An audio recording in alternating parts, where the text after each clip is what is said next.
web editor for DogChannel.com and Dog Fancy magazine, and I'm here today with Ken Foster.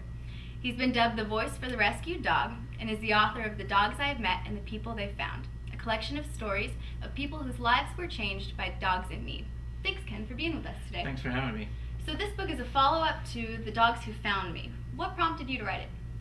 Well, I wrote it because after The Dogs Who Found Me came out, there were so many people who had similar experiences, and it was a book about my experience sort of accidentally becoming involved in rescuing dogs. Dogs that just sort of showed up and seemed to find me rather than me going out looking for them. And so many people wrote to me with stories or came to readings that I was giving with their own stories and with photographs of their dogs and how much they meant to them, that I realized there was this incredible connection that I was making between all of these people around the world, really, because somehow the book made its way around the world, and some of the most surprising letters were from other countries. And so I thought it would be great to collect these stories and to tell these people's stories for them in a way. Some of them are retold just by reprinting the actual letter people wrote to me, and some of them are me sort of doing further investigation. You know, I went back and interviewed some of the people and got the bigger story behind the letter they wrote to me. And so that's how it came together, really. Is there something that you hope that readers will walk away with after finishing this book? I think it's interesting because when I started writing the previous book, The Dogs Who Found Me, I didn't know what I was going to uncover. I wanted there to be something more than just stories. And in that book, I think I was really trying to figure out what it is inside us that makes us stop for that dog along the road when we do.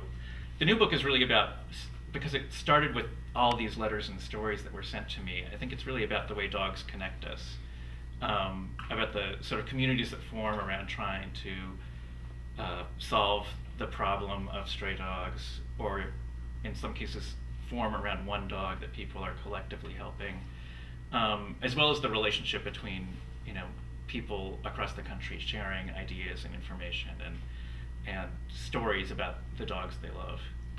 And now that you've written 3 books about dogs, can we hope for another one, and what might it be about? The next one I hope will be the story of the American Pit Bull and its history, which a lot of people have forgotten or never knew, which is that it was a really highly regarded dog that, you know, President Roosevelt had a pit bull in the White House, and Helen Keller had a pet pit bull, and they were used on World War I posters as a symbol of everything that was great about our country. And then, you know, there was this change, a change that was imposed on them by people, really. And I think that story is a really interesting one, and I plan on also combining it with sort of my own experience, my own sort of exploration of this history. You know, the story of how by getting this dog I needed to sort of, or felt compelled to find out what the whole story was with this breed and what it says about our country, both good and bad. Well, I'm afraid we're out of time. Thank you so much for joining us today. Thank you.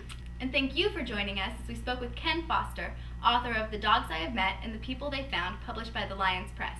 Be sure to come back to DogChannel.com soon for more interviews with authors whose books inspire and inform people who love dogs.